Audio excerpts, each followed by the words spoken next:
देखिए आपका class 11th math है, एनसीईआरटी है आपका चैप्टर फर्स्ट सेट्स।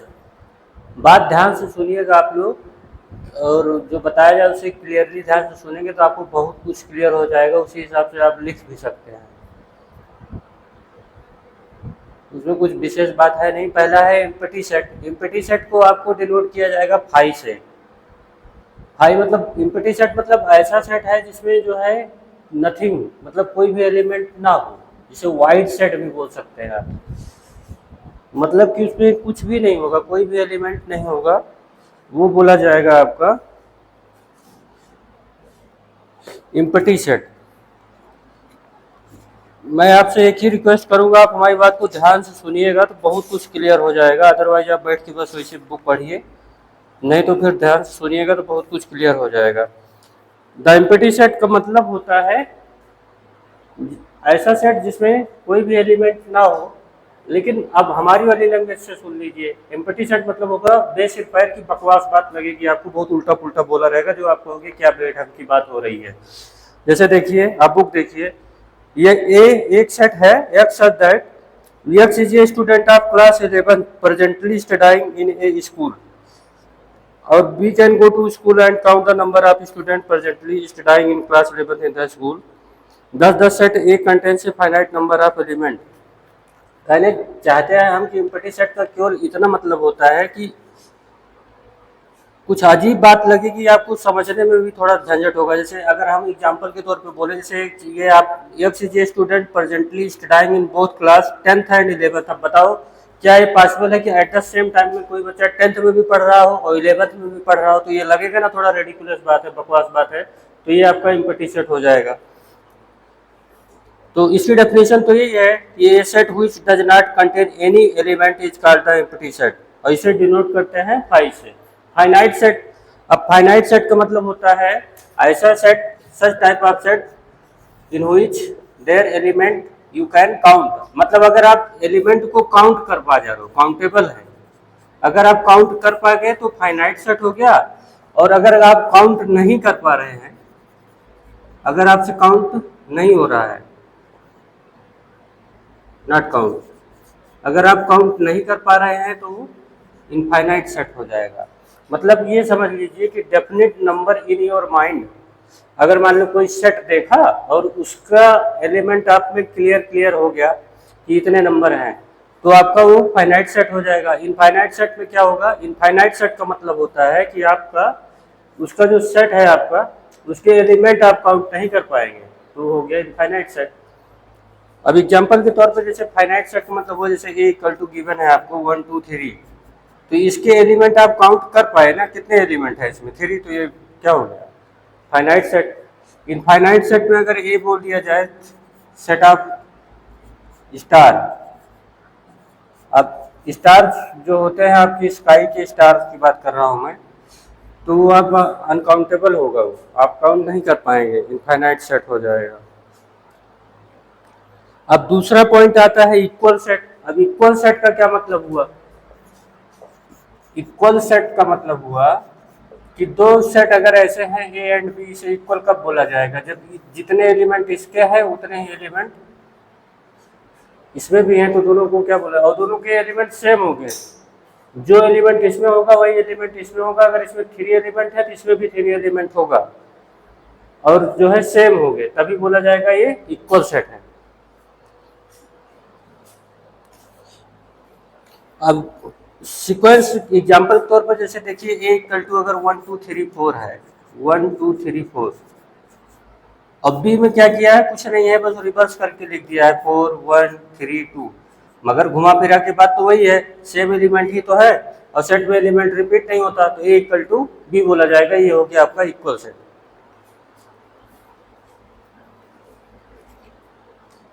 अब एग्जांपल नंबर 7 देखिए, यहां से देखिए एग्जाम्पल नंबर 7। एग्जाम्पल नंबर 7 में देखिए, find the pair of equal set. तो ए में एक सेट ए है जिसका एक सिंगल्टन सेट बोला जा सकता है, इसमें एक ही एलिमेंट है, तो सिंगल वाला हो गया ये। बी में क्या गिवन है? बी में आपको ये गिवन है, x such that x is greater than 15 and x is less than 5। C वाला सेट आपको गिवन है x such that x minus 5 equal to 0, और डी वाला सेट आपको गिवन है x such that x square equal to 25। अब इसमें A B C D में से आपको ये चेक करके बताना है कौन किसके इक्वल है, और एक वाला ई वाला भी एक सेट है।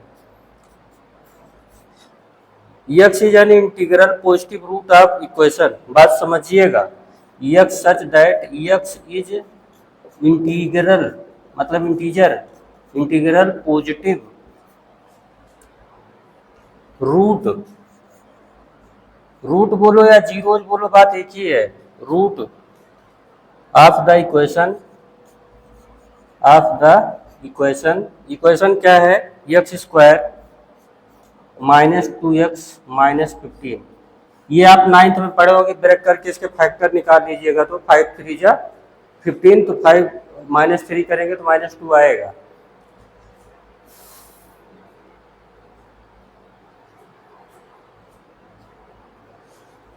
अब इसके अगर आप फैक्टर करेंगे तो इसने एक बात बोला है कि आपका ये यहाँ पे अगर आप फैक्टर करिएगा तो x square minus 5x plus 3x minus 15, तो यहाँ से कॉमन होगा x माइनस 5 और इसमें होगा x प्लस 3, तो जब इक्वल टू 0 करेंगे तो एक पॉजिटिव वाला पार्ट दिया जाएगा, x इक्वल टू 5 दिया जाएगा, माइनस 3 लीव कर दिया जाएगा। क्यों?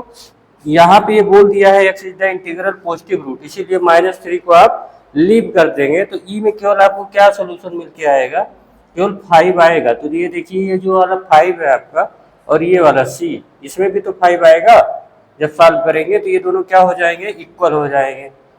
और ये जो एक्स स्क्वायर इक्वल टू 25 है, आप हायर क्लास के हो तो इसमें प्लस माइनस 5 लीजिएगा, इसमें एक्स स्क्वायर इक्वल टू 25, तो एक्स की वैल्यू प्लस माइनस 5 आएगी, क्योंकि स्क्वायर हमेशा क्या होता है, पॉजिटिव होता है, प्लस 5 रखेंगे तब भी 25 आएगा, माइनस 5 पुट करेंगे तब भी 25 आएगा। तो इसके दो एलिमेंट आएंगे डी में, प्लस 5 एंड माइनस 5। और ये वाला देखो x is greater than 15, x is greater than 15 and x is less than 5, तो ये क्या मतलब है, कोई नंबर है जो 15 से बिगर है और वही नंबर सेम चीज 5 से छोटा है ना? अजीब बात, कुछ अजब सा लगा ना, उल्टा सीधा बात बोल रहा है ये। कोई चीज जो है ग्रेटर देन 15 है और लेस देन 5 है, जैसे कोई नंबर है 15 से ग्रेटर है, फिर आप इतना बड़ा नंबर है वो 15 से ग्रेटर है तो 5 से कैसे छोटा हो जाएगा, है ना बकवास। तो ये आपको बताया ना कि एम्प्टी सेट बेस रिपेयर की बात करेंगे, 5 वाला सेट होगा, 5 मतलब इसमें कुछ भी नहीं होगा। क्लियर है? आप देखो सबको रोस्टर फॉर्म में हमने बता दिया, सबका सिंगल सिंगल एलिमेंट है, तो आप चेक कर लीजिए कौन किसके इक्वल होगा। जैसे मैंने तो ये बता दिया कि सी इक्वल टू ई होगा, तो यही केवल एक पेयर आपका इक्वल होगा, सी इक्वल टू, बाकी सब बकवास है, कोई किसी से मैच करेगा नहीं। अब यहाँ पे देखिए example number 8, which of the following pair of set are equal, justify your answer. यहाँ पे एग्जाम्पल नंबर 8 देखिए,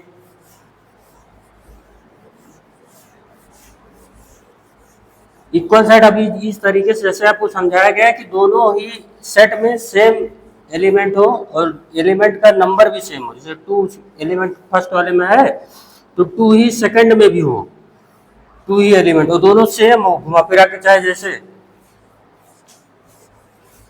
इम्पटी सेट का मतलब होगा कि बेस रिपेयर की बात होगी, उल्टा पुल्टा बात रहेगा, वही इम्पटी सेट रहता है, कहेगा कुछ लिखेगा कुछ, अजीब सा रहता है।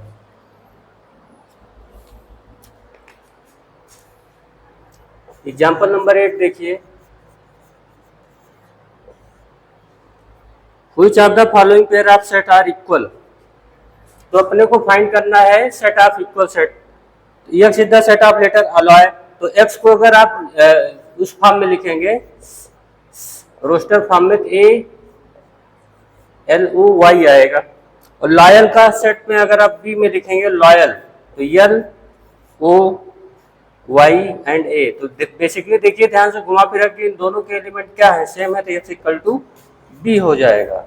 लेटेस्ट एनसीईआरटी है आपका एग्जांपल नंबर 8। अब देखिए एक सेट लिखा हुआ है एलॉय वाला, एक लिखा है बी, तो दोनों के एलिमेंट तो सेम है, उसमें चाहे बुक में देखो या ना देखो, क्वेश्चन से तो बोर्ड पे क्लियर हो रहा होगा ना कि क्या बोला जा रहा है, x is the set of letter of alloy. तो एलॉय को अगर हम रोस्टर फॉर्म में रिप्रेजेंट करेंगे तो ये क्या आएगा, यही तो आएगा। और बी जो है लॉयल है, तो बी को अगर रोस्टर फॉर्म में रिप्रेजेंट करेंगे तो ये आएगा। तो एक्स इक्वल टू बी हो गया है। और आपका ये जो सेकंड वाला पार्ट है, पार्ट फर्स्ट ये हो गया, part second last question of the lecture. A equal to है n such that n belongs to z, मतलब इंटीजर से बिलोंग करेगा। और एक चीज है and n square less than और इक्वल टू 4। अभी ऐसा ही क्वेश्चन कल कराया गया था, एक्स स्क्वायर लेस देन और इक्वल टू 4। तो यहाँ पे ये आपका n स्क्वायर लेस देन 4 का मतलब हुआ, अगर n स्क्वायर इक्वल टू आप 4 करते हो तो n की वैल्यू प्लस माइनस 2 हो सकती है। तो माइनस 2 से लेकर के 2 तक के बीच के सारे इंटीजर पार्ट फिल कर दीजिए। तो इसमें आएगा रोस्टर फॉर्म में -2, -1, 0, 1 एंड 2। और अगला वाला पार्ट क्या बोला है, x such that x belongs to r। B वाला देखिए, बी सेट इक्वल टू है x such that x belongs to r and x square minus 3x plus 2 equal to 0। तो इसका जब आप फैक्टर करेंगे तो ये देखिए x माइनस 2 और x माइनस 1 इक्वल टू 0 करोगे तो यहाँ से फाइनल आंसर आपको 1 एंड 2 मिलेगा। तो इसमें 1 और 2 आएगा। तो ये यहाँ क्लियर हो गया कि ए के एलिमेंट बी के इक्वल नहीं है, A is not equal to B. अब एक्सरसाइज 1.2 आप लोग कीजिएगा। इक्वल सेट है, बहुत सिंपल है, कोई ज़रूरत है भी नहीं अगर इसको बताना पड़े। आपने ढंग से अगर लेक्चर सुना होगा तो 1.2 अच्छे से हो जाएगा। फिर आगे की थ्योरी कल बताई जाएगी नेक्स्ट क्लास में।